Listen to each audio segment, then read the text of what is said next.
Hey folks, Jonathan over here. Welcome to the Village Whitby online. Thanks so much for joining us on this weekend or early in the week whenever you are catching up. I hope it feels like a pause, a break, as we say often, an intermission. Whatever happened last week is done. You don't know exactly how this week is going to turn out because it hasn't happened yet. So these few minutes, we hope it just feels like a big long breath in between those 2 weeks. All right. If you need to know a little bit more about the Village and you haven't yet, check us out on Instagram and Facebook.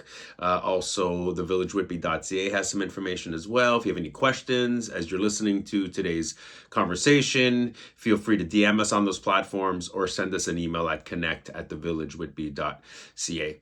Something that we're doing this month of March, two things to help our community. One is we're partnering with our friends at Woodcrest Public School. It's a school in South Oshawa that has quite a demographic of children that go to school without enough food. And so we're going to be partnering with them and collecting a whole bunch of snacks on the last 2 weeks of March to then bring it to them and give it to the kids. So if you want to participate in that, you can do that either by coming on a Sunday and dropping that off the last 2 weeks of March, or give towards our benevolence fund, and we'll see that it goes to that as well. Another way to help our community, there was a fire in Bowmanville, and there's been many people that have been displaced by it.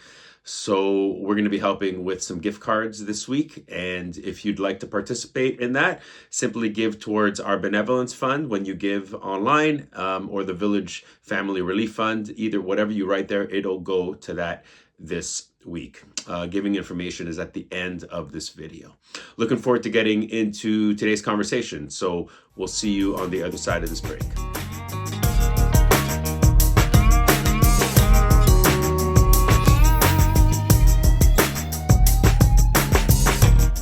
All right, folks, I am back. I had to be about 5 years old when this happened. My twin brother, sister, myself, my mom went to a grocery store called Dominion. That's an old name for those of you that are from Toronto. There used to be a Dominion grocery store in the Yorkdale Mall. That's right. If anyone knows that mall, it's where Holt Renfrew is right now, or Joey Yorkdale is the restaurant. So that's kind of where Dominion, the grocery store, was. And we would walk there, a few blocks away from there, do some groceries, walk back with my mom, all that stuff. But I remember this incident. I'm not sure if it was me or my brother, but we came home with a few chocolate bars that we didn't pay for. I know, terrible. Essentially, we stole them, right? That's what happened. And we were kids, didn't know what we were doing, or maybe we did, but we did it anyway. And I remember eventually telling my mom, but not before we ate them. We ended up eating them. Now, the temptation to lie to her was real, even at that age, was hard. But, we eventually overcame it, or our sister made us. Something or the other happened, and we eventually fessed up, told the truth. Of course, we couldn't bring the chocolate bars back, but I'm sure my mom figured out a way to teach us a lesson that day at the ripe old age of 5 or 6 years old. The question I'm leading to is this: when was the first time you remember being tempted to lie? Tempted not to tell the truth, not to say something that you not to reveal or to share the truth. And I'm talking more about white lies, of course. Think about that, right? How young were you when you just felt that temptation the first time to be like, I'm not going to tell the actual truth in this scenario, right? And then you kind of fast forward and think about, like, what were your teenage lies like if you actually succumbed to those moments? Things like, you were asked about doing something, you said, I didn't do that, or I didn't go there, or those people weren't there with me, or those people were there with me. Because if you told your parents that there was a certain group that they were approved of, then maybe they felt better of, whatever, my homework is done. You think back to when you were a teenager. If you're a teenager watching this, then you know what I'm talking about. And how about adults? How are we inclined to be untruthful? Like declining an invite someplace with a little fib, right? Instead of just saying, I don't want to come. Saying you're sick when you're fine, saying you're fine when you're sick. Like, I understand And this is totally cool, of course. We need mental health days. We need days where we just like need a break. And so you got to call in sick. That's the only way you can kind of have that break from maybe some pressure at work. I get that, obviously, right? But think about those moments when you just feel like you're flirting with the truth or flirting with a lie. I remember, and I'm not proud of this, but seems like men are generally accused of this more so, but we say we're on our way. I'm like, I'm on my way. I really haven't left, right? I left. I'm just packing up. I'm on Roslyn. If you live in the Durham area, Roslyn's a pretty long road. So I used to tell my family I'm on Roslyn. Now, there's a Roslyn right near my house, which is the same road, or there's the Roslyn in Ajax that I'm literally just turning left on. And was I being truthful? Let you be the judge of that. A book in the Bible, the Psalms, says that we are prone to wander, to leave the God that we love. Interesting, eh? We're prone to wander far from God. I also wonder, are we prone to lying as human beings? Is it something that we fight, even the best of us, right? Some of us are really good at lying. We know who those people might be, right? But some of us, and many of us, good, we don't want to do that, but yet there's sometimes this thing, we teeter on this. And on good days, that might mean even to wisely keep some info to yourself. I understand that as well. Now, let's not confuse lying with, let's say, not divulging everything to everyone. I understand that as well. Some things are better left unsaid, and I get that. There's even story in the scripture of people like a character like Rahab in the Old Testament. She's from the book of Joshua, mentioned again in Matthew's genealogy, the first chapter of the first book of the New Testament. But she withheld some truth to protect some soldiers. We've heard of those things during World War I and World War II, where people would kind of withhold truth to protect someone's life. I understand that as well.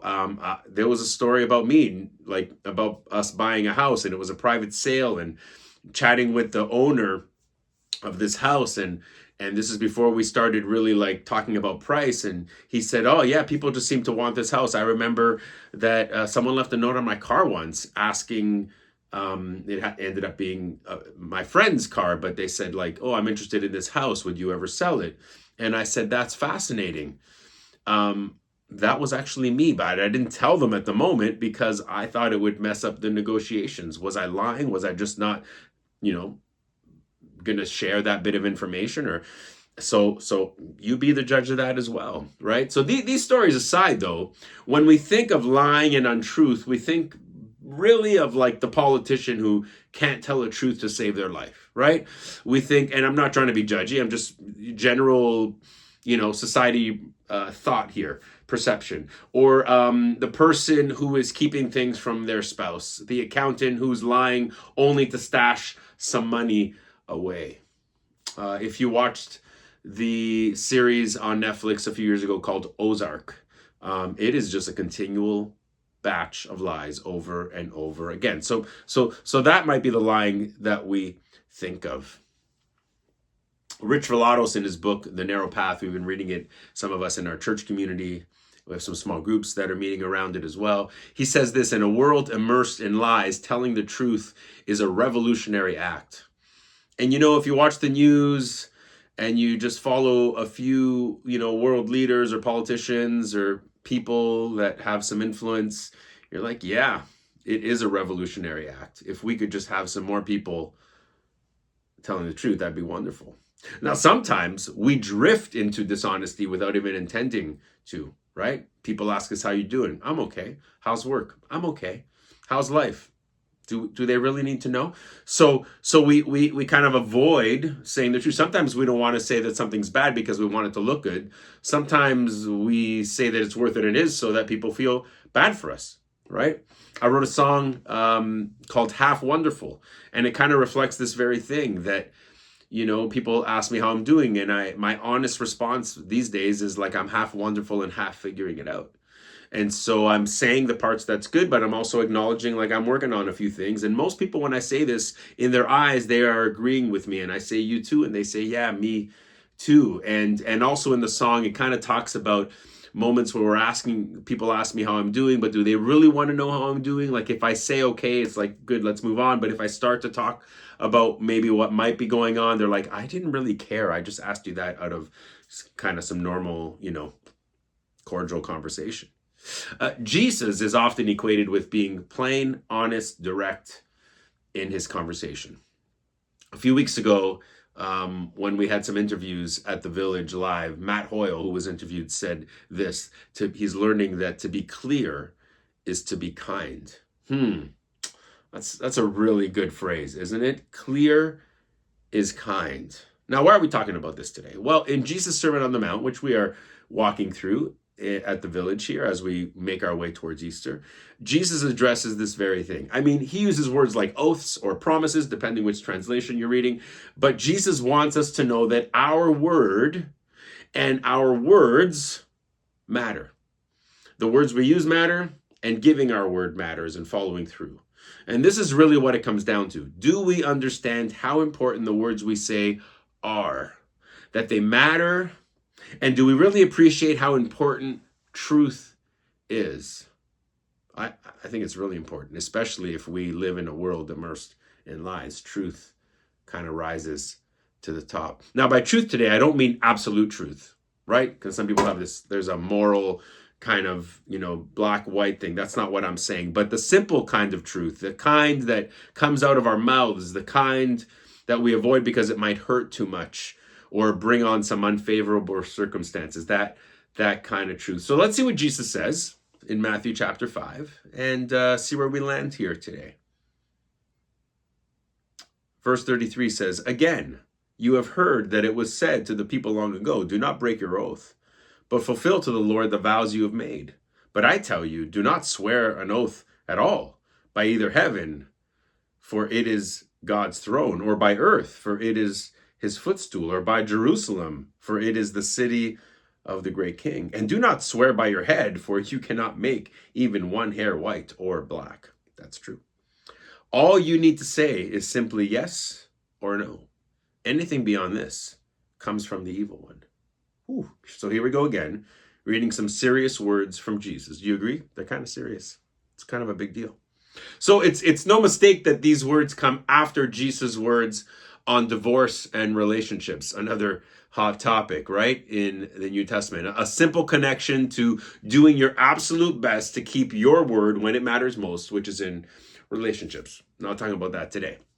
But Matthew chapter 5, verse 33 is a reference to the second commandment, oaths, speech, using the Lord's name in vain by using it as something to swear on. Jesus says this is not something you should be doing, right? And it's quite the instruction. Don't swear by heaven. Don't swear by God. Don't swear by Jerusalem. And oh, by the way, don't swear on your mom's grave. Oh, Jesus didn't say that. I know, but it's humorous to make this connection, right? This childish phrase, "I swear on my mother's grave," is so foolish. And according to Jesus, actually, it's not good, right? Maybe you said it as a kid. "I swear on my mom's grave." It doesn't make sense. Do you really? Right? And Jesus is simply saying this. Let's be careful here. Be careful how we use our words, what we anchor our promises on, and are we really ready to put a stake in the ground about this topic or that topic? Are you really kind of like, is that a hill you want to die on, right? My favorite part of this text is the yes and the no challenge, right? Would you agree that our haphazard yeses and nos cause problems, unclarity, confusion, sometimes pain, sometimes hurt? If you say yes, but then go against it. If you say no, but then you change your mind, right? Very confusing. It's unclear, and clear is kind. Jesus goes as far to say that if we veer from our yes or our no, he says we're dabbling with evil. Wow. Why do you think so? Leave a comment. Send us an email. Send us a DM on social media. I'd love to know what you think Jesus means by us dabbling with evil, or the seriousness of it by not sticking to our yes and not sticking to our no, or not being able to make a decision between the two. So the questions I want to ask today is this: why are we prone to untruth? And why is speaking the truth so important? As I said, we've been walking through this book, The Narrow Path, with some of our small groups. And so we're going to use some of the things that Rich Villodas said, and we are stealing this in a very loving way from his book today. So why are we prone to untruth? Well, one of the reasons is that we risk disappointing others, right? When we say the truth, we're risking someone being disappointed in us. Listen to what Stanley Hauerwas quoted or said. He said this: "I think we lie often, not because we are liars, but because we are moderately good people who don't want to hurt anyone, and therefore we often times restrain ourselves from saying what needs to be said because we don't want to live with the results." Wow. We do this more than we think, right? Right? Yeah. We're afraid to live with the results. We don't want to hurt anybody. So we kind of don't want to say the truth because we think it might go in a way that might be kind of tough for us to live with after, or tough with somebody else to live. Also, because many of us long to be loved. It's not a bad thing, but we long to be loved. So because of that, we are tempted to move away from the truth just so that we can continually be loved or feel that love from the other party, from the other person. So this is one of the reasons why we're prone to lie. The other one is that we live life on the go. Everything's so fast paced.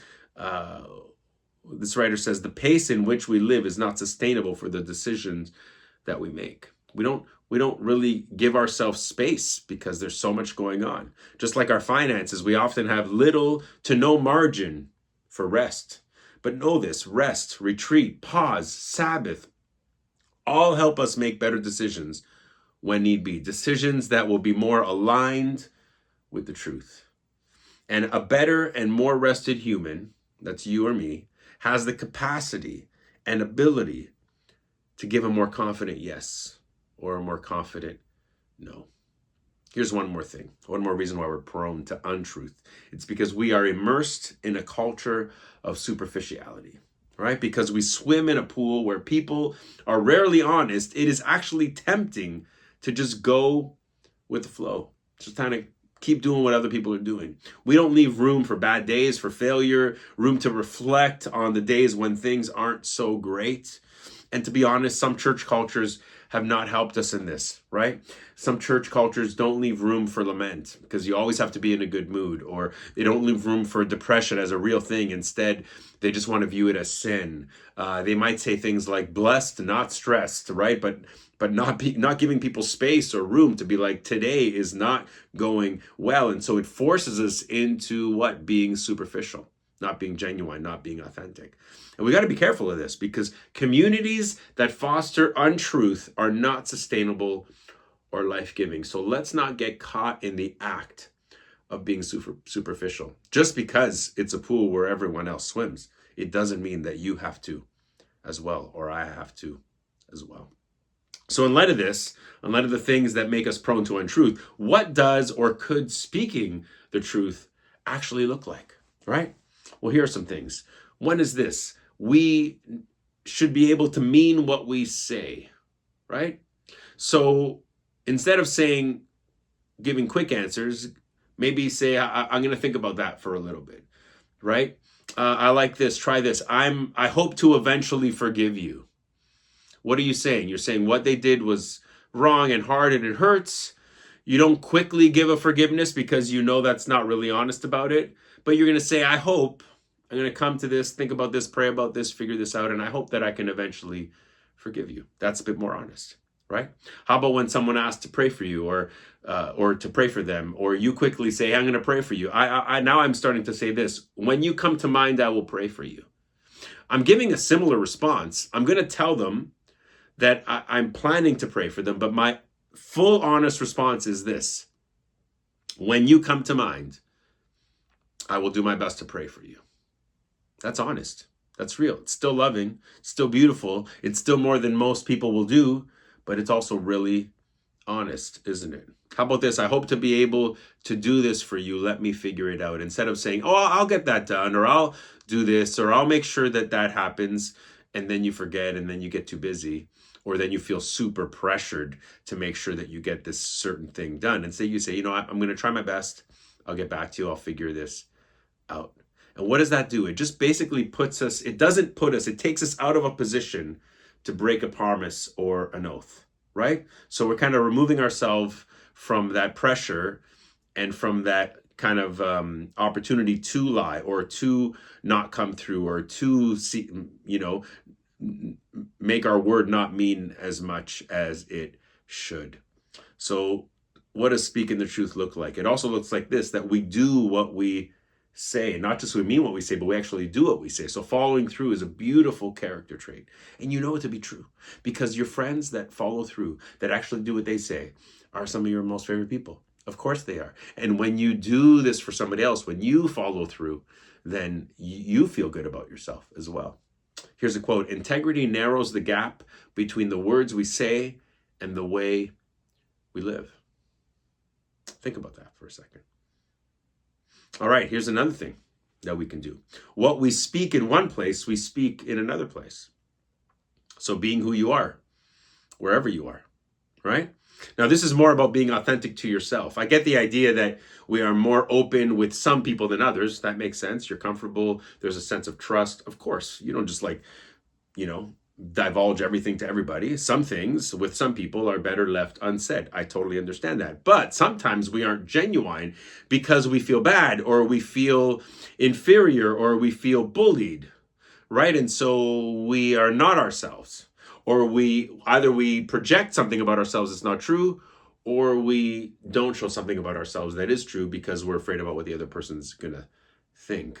And we are more comfortable in some places than others. I get it. But I saw this in my neighborhood years ago when our kids were smaller and we lived I would always joke, like, we're like on the top of the hill and there's others in the bottom of the hill. And I always say, like, if you keep walking down the hill, the houses get bigger and bigger and bigger, which is not a problem at all. It's great. It's fine. But in our school, there was like kind of a split demographic, right? Some people that had big homes, some people that had smaller homes. And for some reason, some of my neighbors that had some smaller homes, like homes that we lived in, they felt like they couldn't be themselves in front of the people, or they were projecting something in front of the people that had the larger homes. And it was almost like, just be yourself. Just be yourself. It's okay. And there's a sense of truth and honesty in that. In the words of one of my favorite musicians, Sting, right? He says this: be yourself no matter what they say. It's from a song called Englishman in New York. Be yourself no matter what they say. With the rich, with the poor, with the conservative, with the liberal, just be yourself. And that's it, right? Be authentic. And here's the last thing. How can we be people of truth?